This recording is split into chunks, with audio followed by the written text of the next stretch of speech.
What's up, everybody? Max Whitman here. Welcome to Book It Better's WWF 1994 Rebook. This is Monday Night Raw, week 3 of October. We are 2 weeks out from In Your House, and we are booking on the fly here because we've fallen way behind in our planning, and so all of these are kind of being booked right on the fly here. So trying to keep these as in line as possible, but I'm sure there'll be some discrepancies from show to show. But we've had a lot of success booking on the fly before, so we're going with that route right now.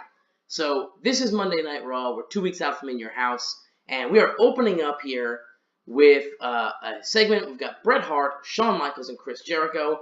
Remember, last week on Monday Night Raw, we had the Battle Royal to determine the #1 contender. That resulted in a draw with Jericho and HBK going over the top rope at the same time.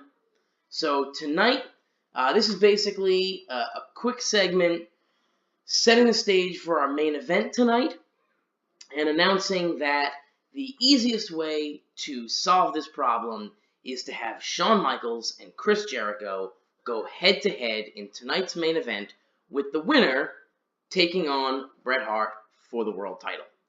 Bret's out there. He's happy with this. Shawn Michaels is happy. Chris Jericho's happy. It scores an 88.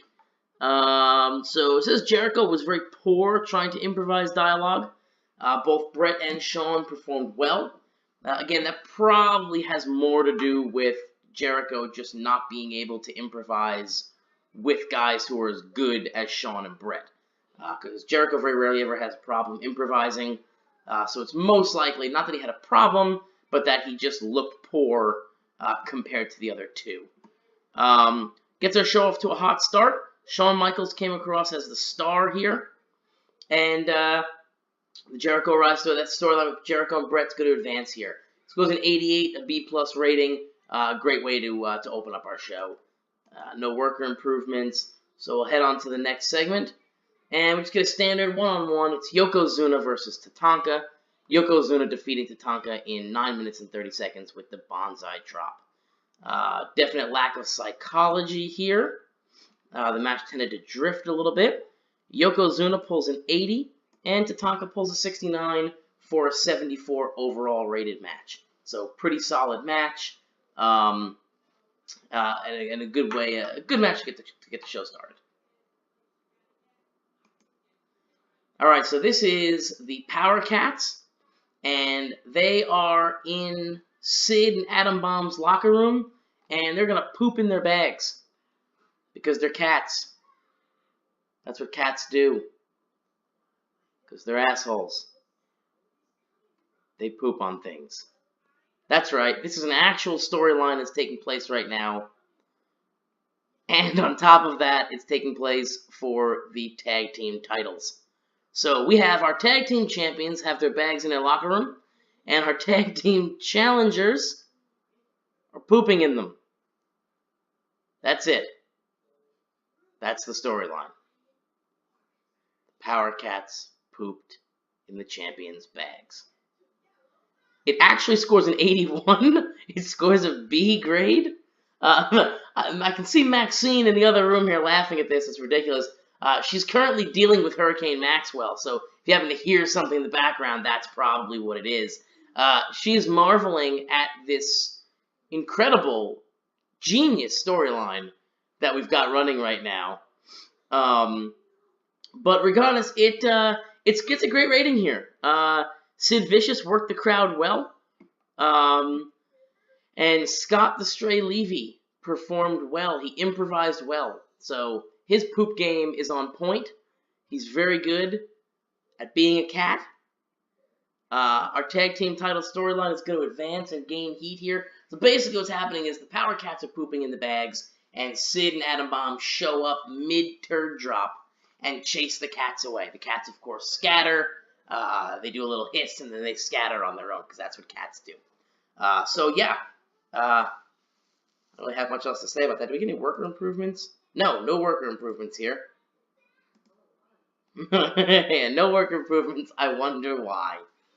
Either way, I think it's a great segment. I mean, I think if you're going to book cats, you got to book cats, right? I mean, they need to do cat things. And pooping in things is pretty... Maxine's asking if they're licking each other. They're definitely licking each other. Not while they poop. That'd be weird. But definitely after they poop, probably. I don't know. Do cats lick each other? Or they lick themselves? I don't think I've ever seen a cat lick another cat. I don't know. And I'm sorry to our fan if you're a cat. I apologize. I didn't mean to call you an asshole. But you're probably an asshole if you're a cat. So, moving on to our next segment. I don't know how it's going to top this one. We get a tag team match. It's Razor teaming with The Undertaker, going against Bam Bam and IRS. So, we advance our Razor versus Bam Bam feud here. It scores to 75. Razor and The Undertaker are going to defeat Bam Bam and IRS when Razor pins IRS. The Undertaker head and shoulders above everyone else. IRS was the weak link. The Undertaker, he pulls a 91 here. Razor pulls an 80. IRS is 62. And Bam Bam pulls an 81. So this is going to be Bam Bam's best performance so far. But his team's going to take the loss here. And that's just furthering that Razor versus Bam Bam kind of feud. I didn't really have an angle for that. So I thought, well, you know what, let's put them in a tag team match. So we get a standard tag team match. They get to face each other. Sort of sticking to that style we've stuck to for the last two. But for this specific storyline, but for the rest of the show, we're back to the kind of a story-heavy product. Moving on to our next segment. This is going to be Owen and Jim Neidhart challenging the Dog Pound at In Your House. So Owen does a great job. He does a good job going off script. And the segment pulls to 73. Advances the storyline. God, I wish I had the Steiner brothers here. I really could see this storyline being a great story if I had the Steiners. But it's the Dog Pound. We get Junkyard Dog. That's what you get. We're also definitely going to build to the Cats vs. the Dogs at some point in the near future. I think that's a no-brainer. I think any joke come up with that. On to the main event. Let's move to the next segment. It is our main event of the evening. It's Chris Jericho versus Shawn Michaels. And it's got great wrestling and decent reaction from the crowd. Chris Jericho is going to defeat Shawn Michaels in 19 minutes and 32 seconds when Shawn Michaels is disqualified when Diesel runs in and attacks Chris Jericho. So what's going to happen here at the end of the match, it's a great match, 20 minutes into the match, Diesel makes his way to the ring, hits the ring with a steel chair, and for a moment he stands there, it looks like he's going to attack Shawn Michaels. Instead, he smiles, he laughs, he turns, and he belts Chris Jericho with the steel chair right in front of the referee. Shawn Michaels looks a little confused at first until the announcement is made. Here's your winner by disqualification, Chris Jericho. Shawn Michaels is going to realize at that moment that Diesel just screwed him out of a world title shot, and he is furious. Diesel loves it. Jericho doesn't have the wherewithal to love it because he's unconscious. But Diesel laughs, he rolls out of the ring. Shawn Michaels is furious. Diesel pulls a fast one here. He attacks Chris Jericho and costs Shawn Michaels the match. So, we will get Chris Jericho versus Bret Hart for the WWF title at In Your House. And we will have to wait and see how Shawn Michaels responds to this act from Diesel. Shawn pulls a 92 performance. Jericho pulls a 74.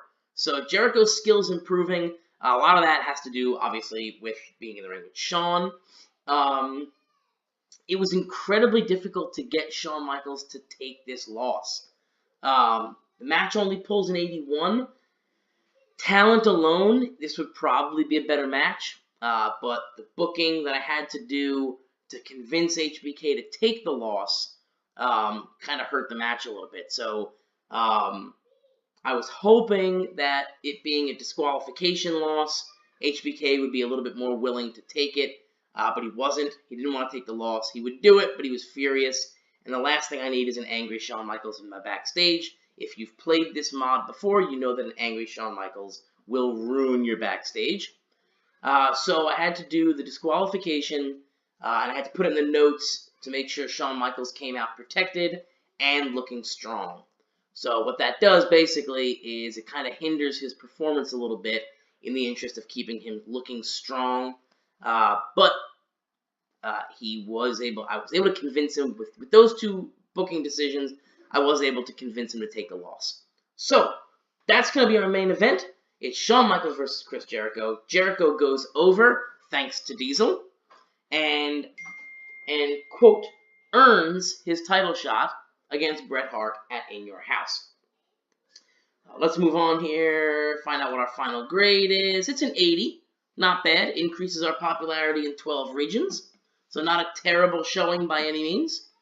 We drew, where were we? We're in Landover Capital Center in Maryland, and we were in front of 12,000 people. So just over 12,000 people out to see this Monday Night Raw. It pulls an 80, increases our popularity in 12 regions. Thank you for joining me today. And don't forget to check back on Friday for the Go Home show, and then Monday for In Your House.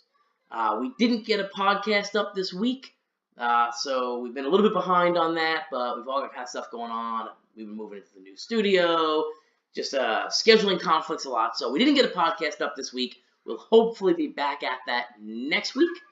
If you have any suggestions, leave a comment below. Don't forget to hit like, hit subscribe. Here comes Hurricane Maxwell. I gotta sign off. Hurricane Maxwell, come here, come say hello. What's up, Hurricane Maxwell? Yeah.